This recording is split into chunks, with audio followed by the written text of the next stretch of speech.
Welcome back for, I guess, part two of an 8-part series of Cosplay America 2020 Online Internet Edition. I'm joined this time by Scone of Cowbutt Crunchies. Hi, Scone. How you doing?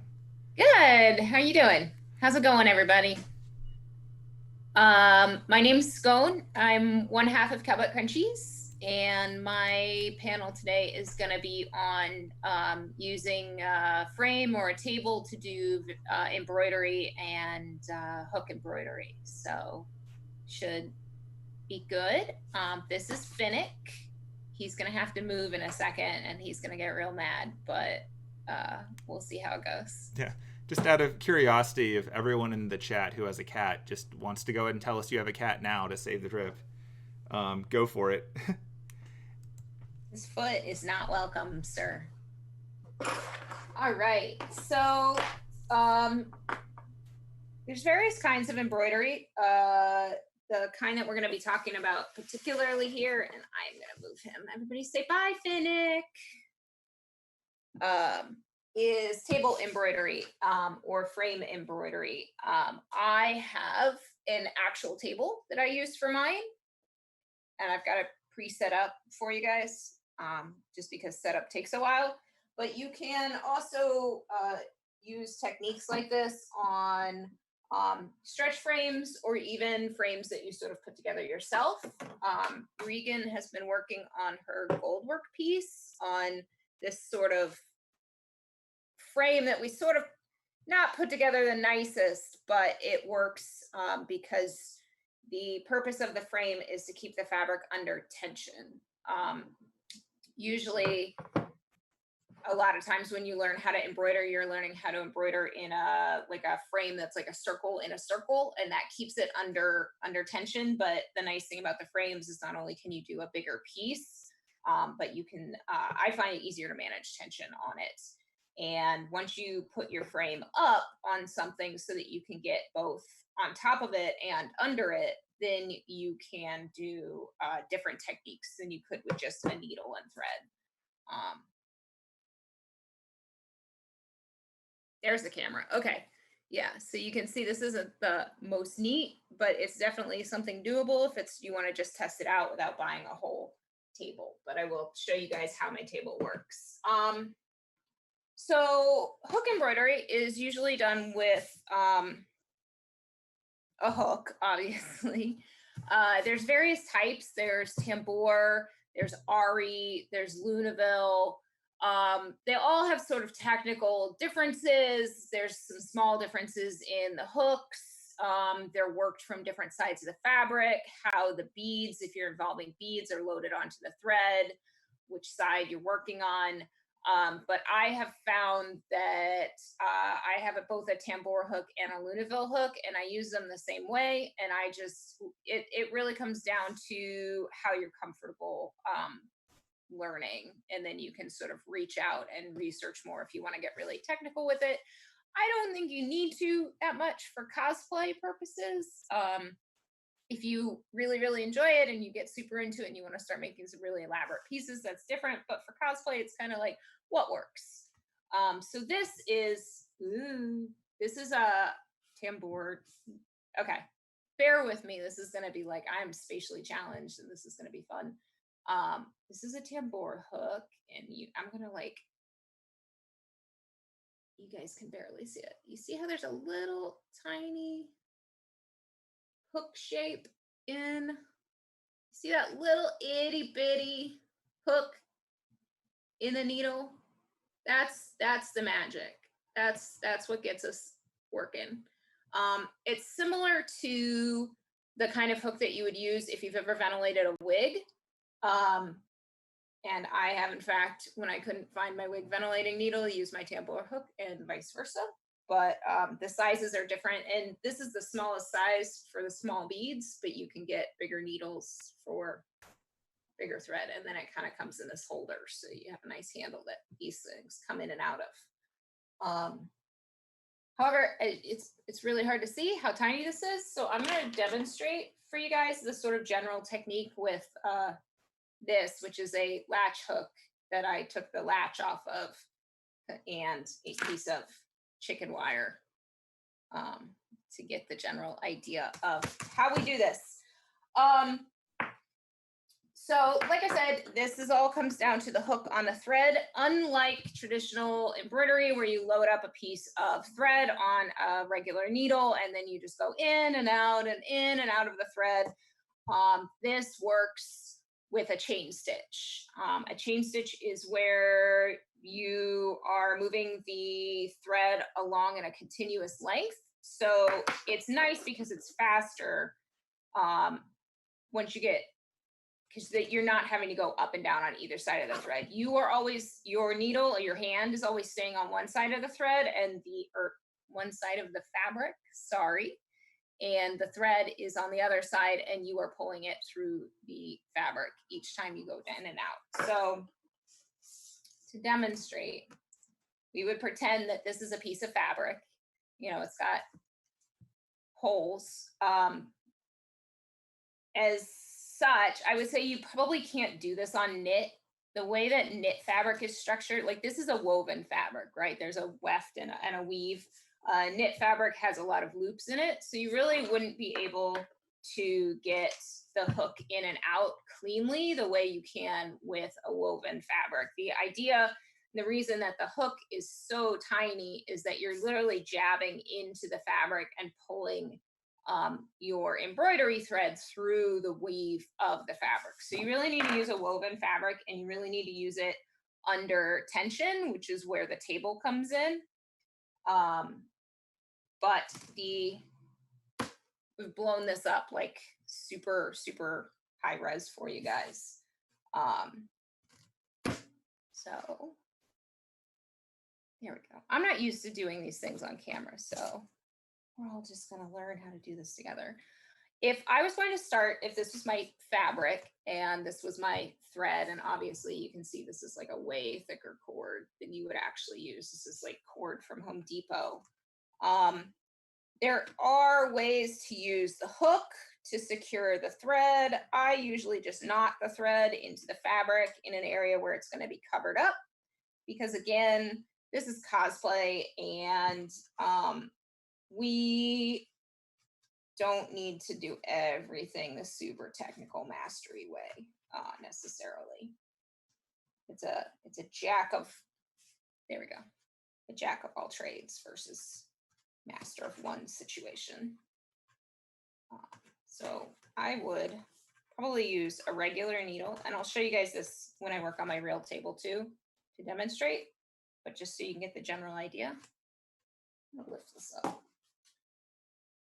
I would secure it on my cam. And then the difference between tambour and Ari, if you go into this, is do you work the wrong side of the fabric or do you work the right side of the fabric? The thread is going to be on the wrong, like the side underneath. Although you can hook from below if you want to. I almost everybody hooks this way. I've seen people on YouTube hook this way, but I think that this would be a lot harder to manage tension. Use my little thing here to prop this up. Is that gonna?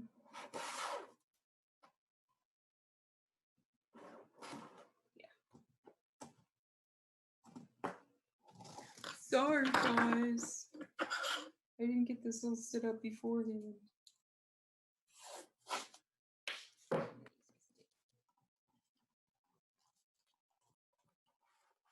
Okay. Is that easier to see?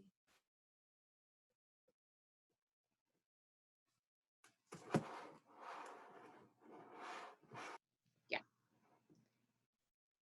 So you can see why having it up on a table is going to make it a lot easier, because if you're working the thread underneath the fabric and you're working the hook above the fabric, having the fabric flat on whatever surface you're working against is really, really difficult. It's way easier. So even if you do get a janky frame like this, you need to figure out some way to put it on legs, or it's just going to be a nightmare. but you can, you know, MacGyver legs. So I would say if you want to do a lot of this, it really is worth investing in a proper table. Not only does the table have legs, but the table has a lot of ways to tension the fabric. And tension is probably the most important thing when you're sort of doing this, because if the fabric is loose, when you stick the hook in between the weave and the weft, and try and pull it back out, the fabric is going to be loose. So those threads that make up the fabric are going to be looser, and it's a lot easier to snag, and it's a lot harder to get a clean in and out as you go. So the table really does help keep everything under tension, and I really recommend it, but it is really hard to find a tambour table in the United States. I had to buy mine on Etsy from Russia. So, you know, it's really nice. I mean, it came, and I'm really happy with it, but it is something to consider. Okay, so a chain stitch. We are building a chain using the hook. So essentially what we would do is we would jab our hook down, lift up the fabric from underneath, pull it through, and then we have a loop here. So it's really a series of loops, as opposed to if you were traditionally embroidering, you would go, you know, this way and then back down. Trying to get this extra thread out of the way so you can see what we're doing here. And then up and then down. And you would embroider that way. That would be the line of your thing. But because we're using a hook and because we're doing a chain stitch, the little hook's not gonna help me here. You are bringing up a full loop of fabric. So you pull your loop up. It's important to keep your thread on the bottom at a certain amount of tension. You don't want to pull it super tight because it's going to make it really difficult for you to maneuver your hook in this little loop. But you also don't want it loose, because then you're going to end up snagging it or falling out of the loop. It really comes down to practicing and getting those like sort of hand hours in on your practice so that you can get a feel for it. But it is something to keep in mind if you're really having problems with it and you're not able to get the, you know, Regan had a hard time when we were first learning how to do this, and she kept slipping out of it. And it really is about keeping a certain amount of tension on the bottom. And so now that you have your first loop, you would just go forward on your fabric, and you would stick keeping your hook in your loop, you would stick it down, you would grab it again, and then you would pull it back out and through your first loop. So I'm going to tighten that a little bit so you guys can see sort of what it did.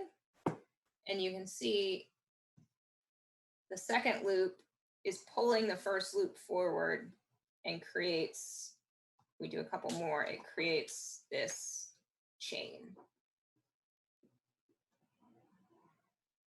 And you can actually do a chain stitch with traditional embroidery. You come in and out of the fabric, but you leave some loop, you leave some slack, and then you move the needle forward and kind of maneuver it. But if you were doing a chain stitch, I find doing a hook so much easier and faster.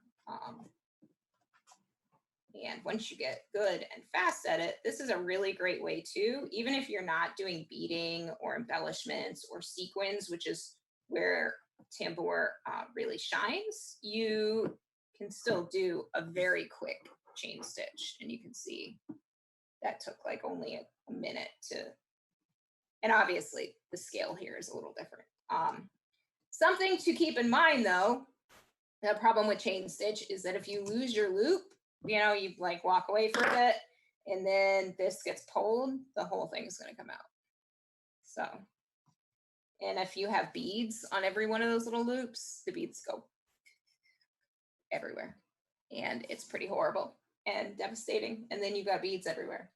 But let me show you how to apply beads. I don't have beads that fit on a hoop, on a hook this big, but I do have these little donut charms. So that's why we're going to do it. Beading is where you really find the differences in the different kinds of table embroidery. Do you preload your beads on your hook, and then you are working on the right side of the fabric that is like sort of the outside where the beading is going to be, and you apply them where they need to, like literally where they're going on the fabric. Or, and that's Ari. And then traditional tambour embroidery, you would load them up onto the thread, preferably before you put the thread into the secure it into the fabric. But since we're using such big things, you load it, and then you reach down and form hooks that hold it against there. So you can see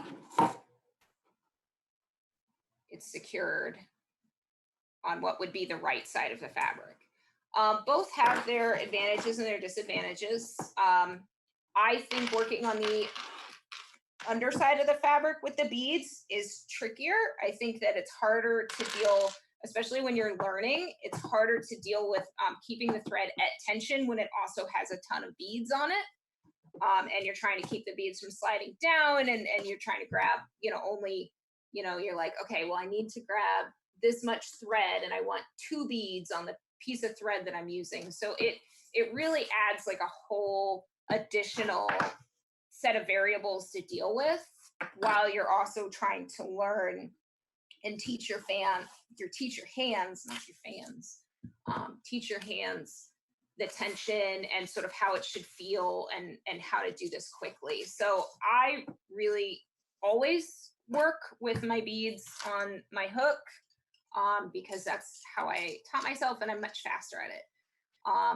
That said, the problem with loading the beads on the hook is one, you have to stop every time you run out of beads and reload. So, a hook like this, man, I'm like beauty guruing here. A hook like this, I can get like 8 little seed beads on. So every, 8 beads, I have to put more of them on. The other problem is that obviously the inner diameter of whatever beads you're using has to slide onto this. And this is definitely thicker than thread. Thread is yay thick, and the hook, the hook is significantly thicker. So if you are using extremely tiny, extremely delicate beads, they are not going to work on here. And I even, sort of standard size seed beads like this, sometimes you'll get them and most of them will fit on here, and sometimes just due to manufacturing issues, not all of the beads, even at a normal-ish, does this say what size these are?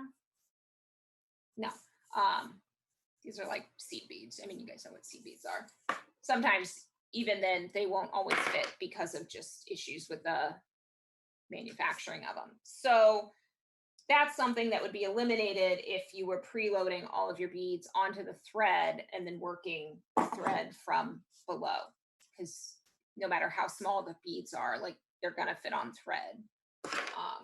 But it is tricky. The other thing is that it's going to depend on the transparency of your fabric.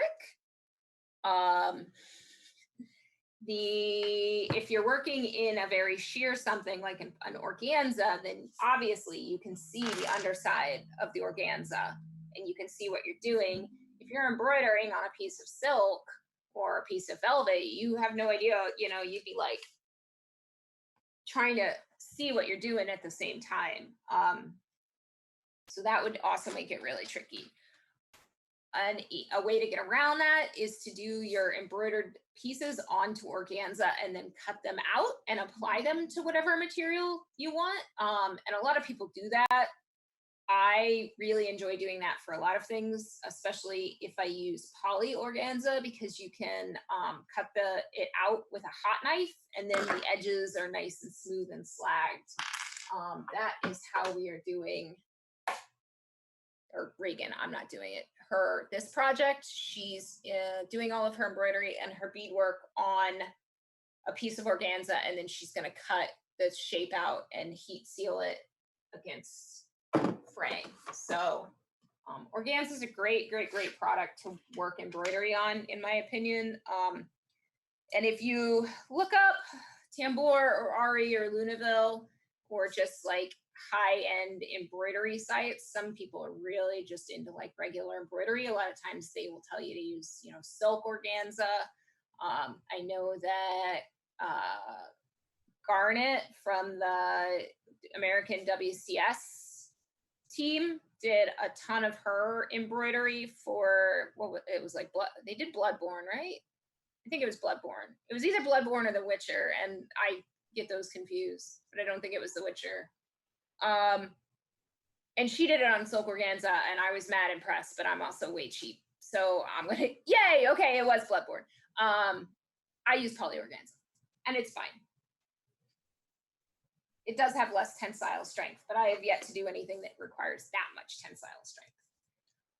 So if we were going to do it from above, which I highly recommend the first time you're picking up your tambour hook and, you know, figuring out a way to set up a frame, because you don't need to buy an $80 frame from Russia the first time you try it. I recommend working from above. I think it's just easier to learn. It's easier to teach yourself the tension. And then once you're really comfortable with that, and if you want to try and work the other side, you can do that. Probably another benefit of working the underside is that you can draw your pattern on the wrong side of the fabric, and it's going to be much more covered up than it would be, you know, you have to draw your pattern on the right side of the fabric, and depending on the fabric, could be risky. That said, I really like the Frisian pens that are heat erasable, and that's usually how I do my embroidery. Is I draw everything with the Frisian heat erase pens, and then I embroider on it, and then I just steam it. Sometimes it'll leave a little bit of a very faint mark, but usually if you're careful with drawing your pattern, the beads are going to mostly cover them up anyways, and the chain stitching and whatever you're putting on here. The other thing you could do is, if you're working on a piece of organza or something that's fairly sheer, you could draw your pattern on like a piece of tissue paper and apply it on the underside, and then just tear it away when you're done. If you have something really complicated and you've got like fills and you want to like keep track of what fill, you know, you have like 6 different kinds of beads and each petal is a different type of bead, and you really need like that visual reference, that's another thing that you can do. Or with a piece of stabilizer, but tissue paper is cheaper. So like I said, I'm cheap. So if we're working from the above, and we need to keep in mind, so this is going to be the right side of the fabric. So we would, you know, draw our pattern with something that is going to erase, or we would have our tissue paper pattern on the underneath. We have secured our thread. I would say secure your thread like an inch, if we're doing this like to scale here, an inch away from where you want your actual pattern to start, so that you can untie it and clean it up later. We're going to pull, and I'm gonna flip this on its side in a second so you guys can see a side thing. You just pull your loop through. Oh wait, I have to preload my needle. See, it's easy to forget. So you put your beads, your utility donuts on your needle, and you will have to figure out how to use your finger to keep them all from sliding off, by the way, and you'll get used to that. But again, it's a tension thing. It's just an experience thing.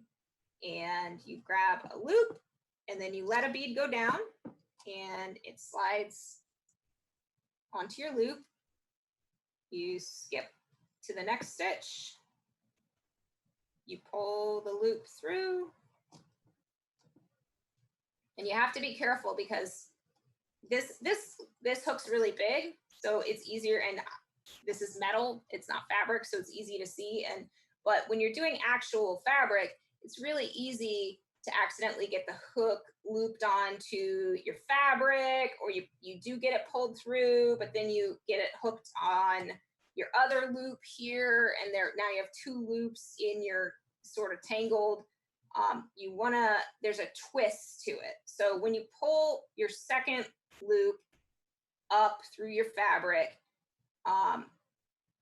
you want to sort of push the smooth side of the hook against the fabric. You're almost like trying to pull a little hole into the fabric by pushing the smooth side, as opposed to like pulling it towards yourself with the hook. This is really hard for you guys to see. I'll show you guys at a side view too. And then you twist it as it comes out so that. Why don't we do this? Madness. I don't think it's zoomed in enough. It's fine. I'll do this again. And then you twist it and you pull it through so that your hook is not angled in a way that it's going to catch on your first loop. Is that? Nobody's asking questions and telling me that this is horrible, so I'm going to just keep going. And then you would kind of pull the slack out of it, wiggle it a little bit. Slipped. And then you just drop your second bead.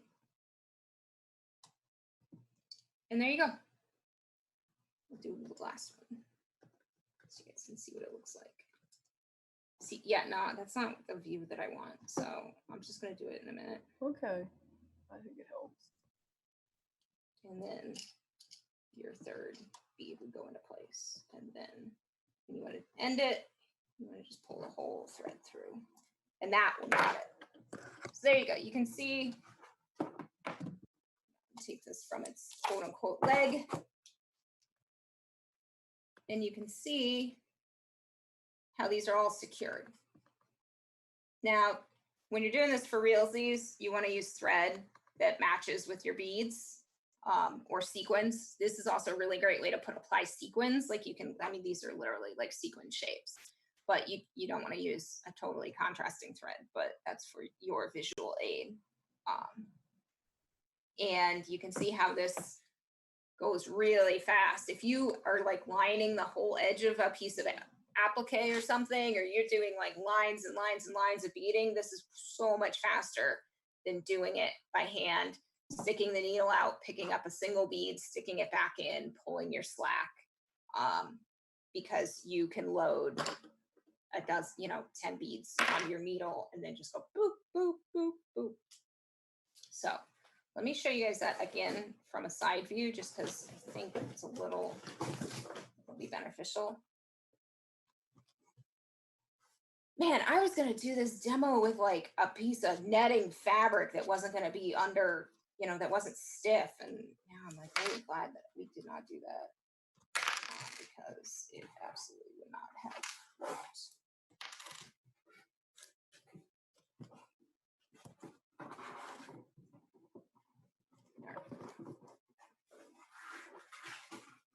Yeah, so you can kind of see the edge here. Okay, so like I said, this is the top. This is the right side of the fabric, and this is the underside of the fabric. But we're just doing a side-on view. So we're working from the top. We're going to scoop down. Oh, there we go. We're going to scoop down. We're going to hook the thread. Keep it at like some tension. I am creating a loop. Yes, yeah. So people who are really good at it will just literally just catch the thread like this. I find it easy to I find it a lot easier to sort of pre-loop my thread, like keep it pinched in my fingers like that. And then I sort of just grab the hook, grab the loop, and then pull it through. So like that. And then you want to make sure that you don't drop your loop. You want to stay in your loop, and then you scoot forward a little bit and go back under it.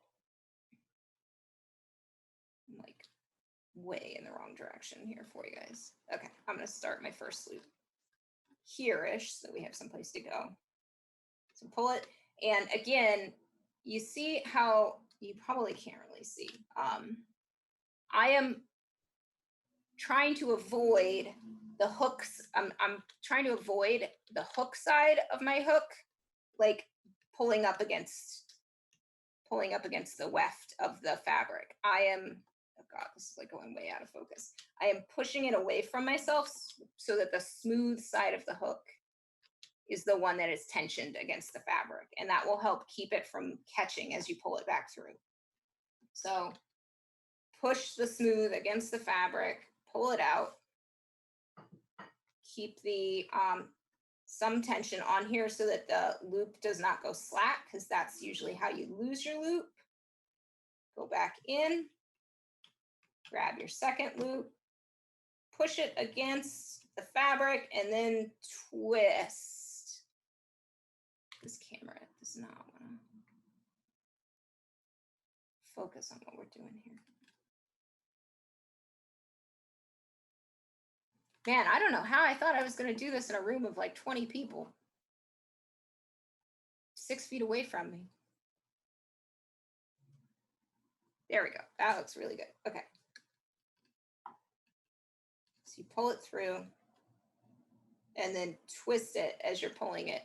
So you see how this way the hook is not going to catch on that first loop. It's just not, because it has a smooth side and a hook side, and the hook side is not where it's going to do. And then you just pull it tight.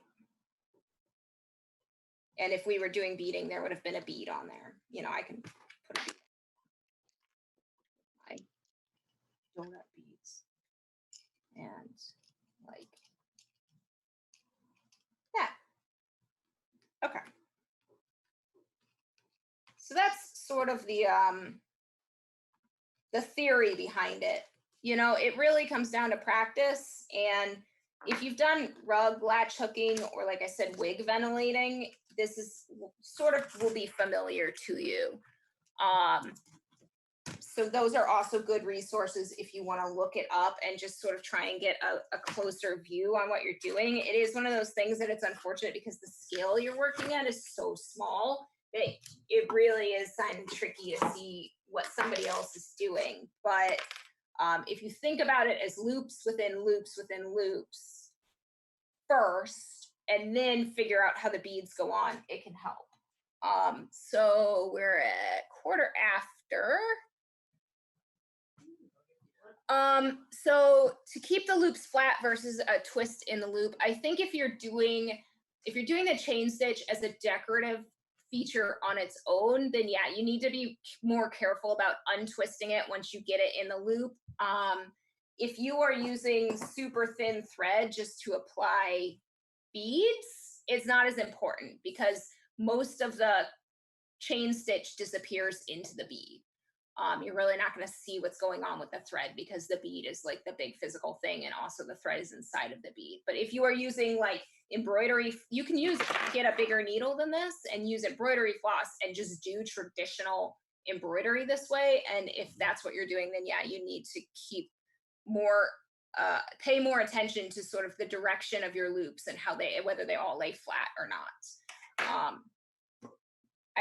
Your question made sense to me. I don't know if my explanation makes sense, but I got that.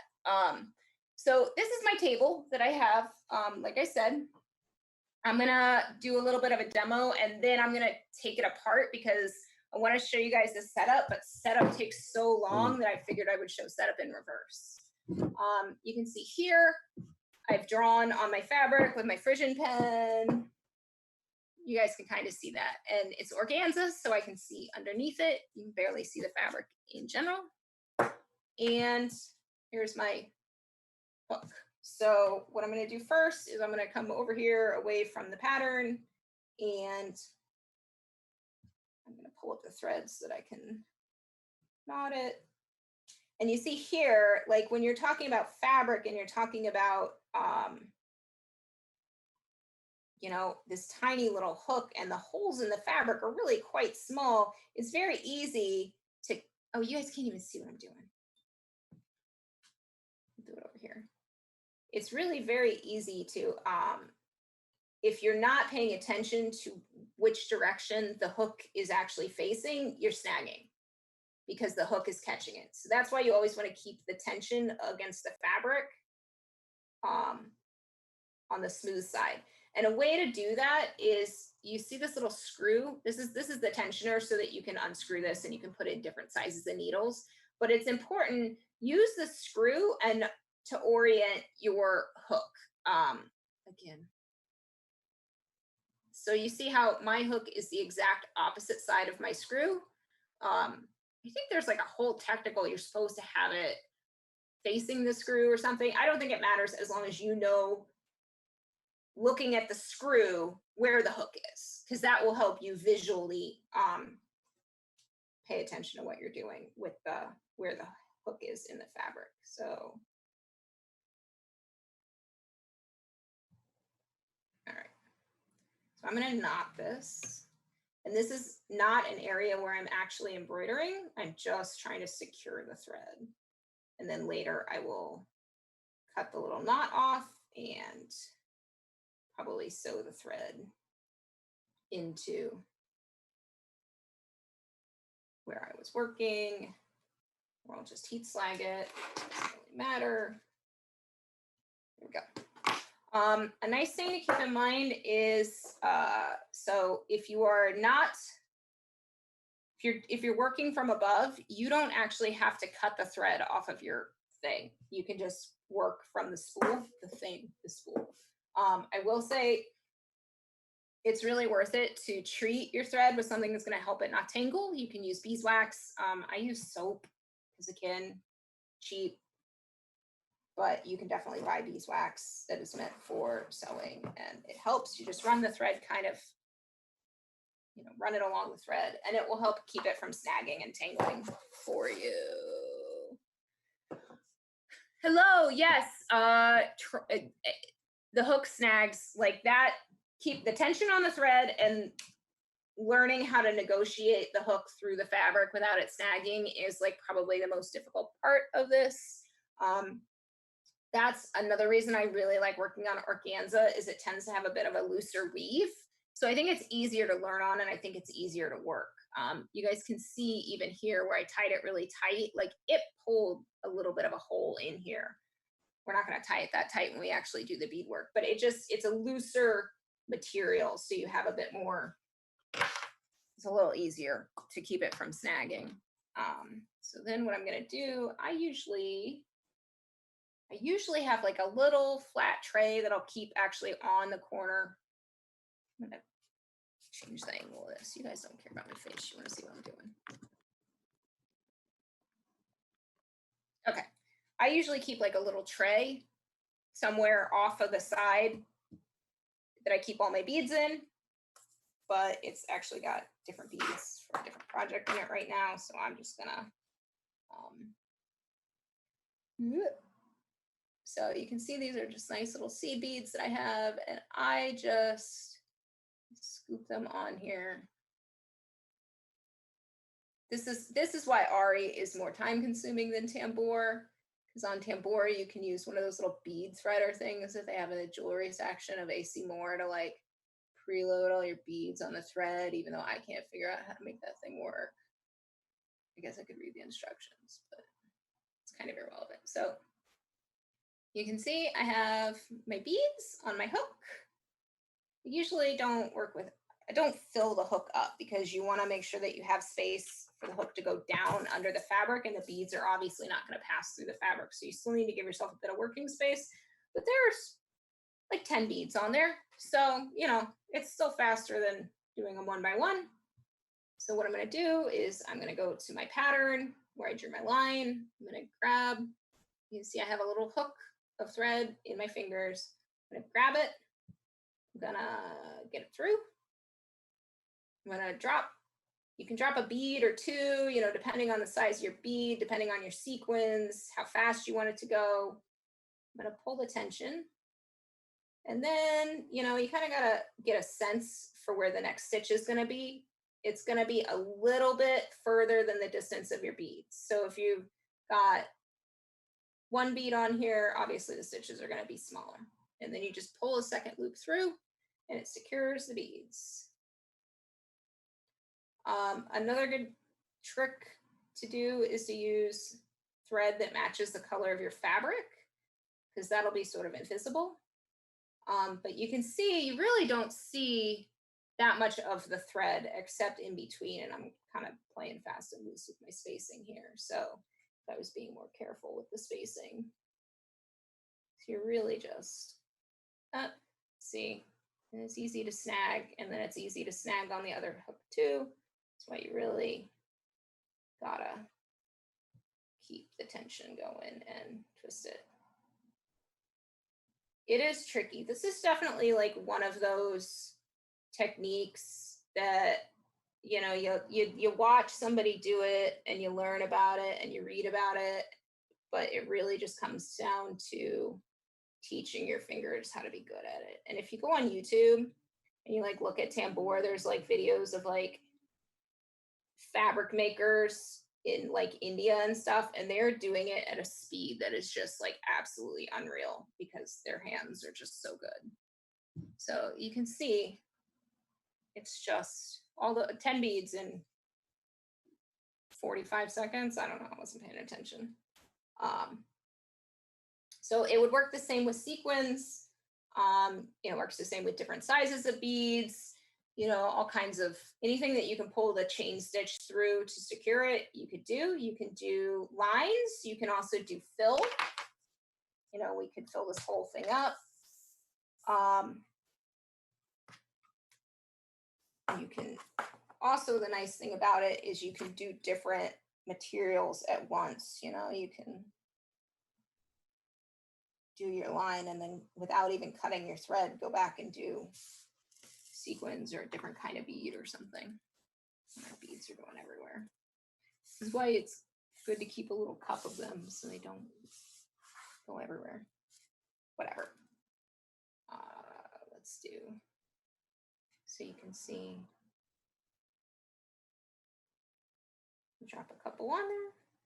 Usually with seed beads, I'll drop like 2 on at a time. And then I just keep my finger against the needle where the beads are preloaded and just, you know, I'm not even really pressing it, but just like your finger being there will help keep them from sliding and escaping. And then I loop it. You see, put that loop on there, pull it through. It's getting a little tangled. And there you go. And then some more beads.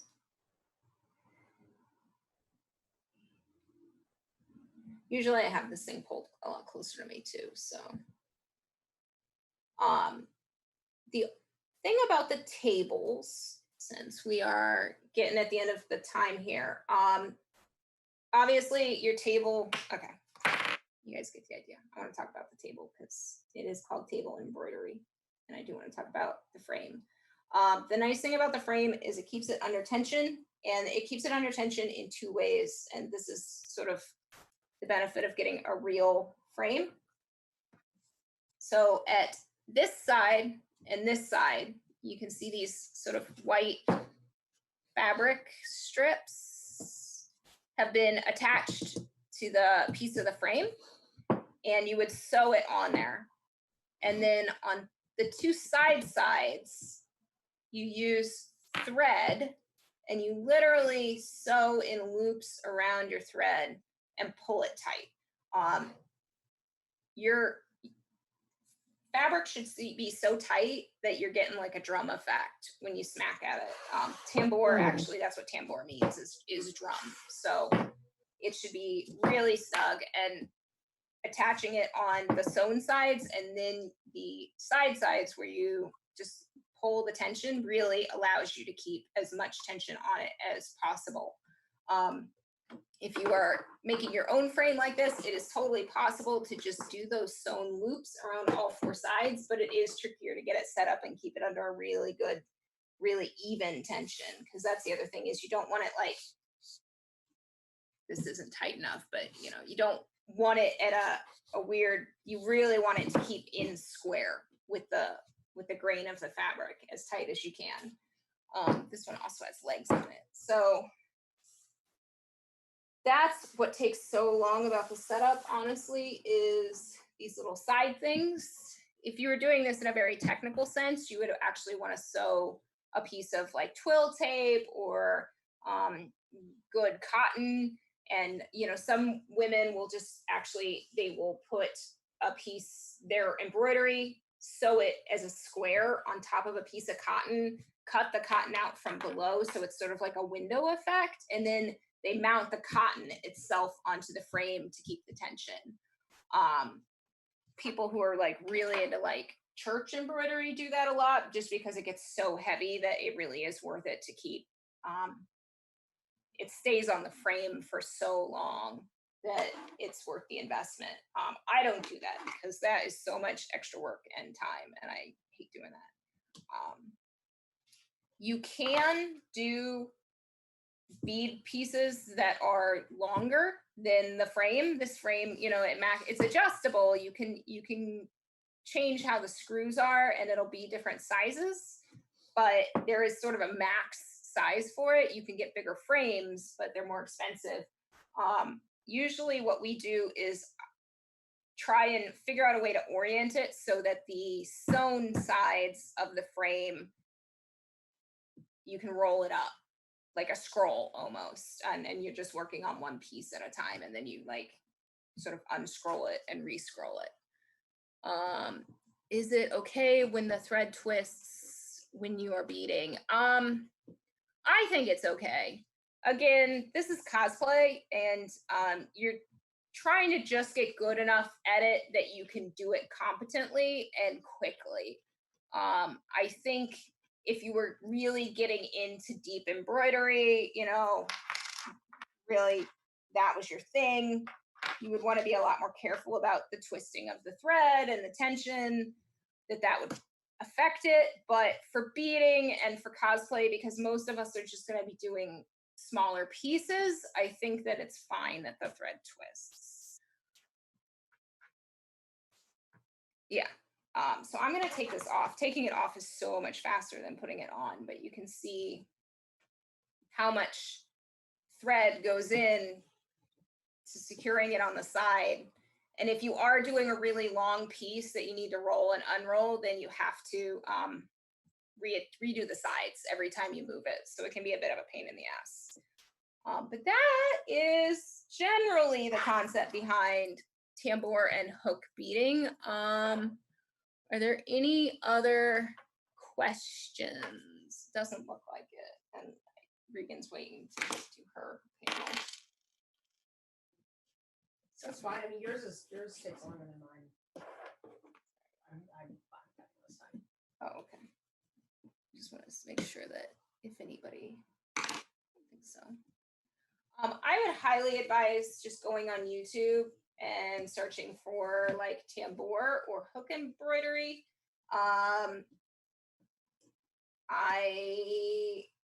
That's how I learned, but I learn everything off of YouTube. But I think that's it. It looks like nobody's got any questions, so I think I'm good. So you can see, let me just take the side frame off really fast here.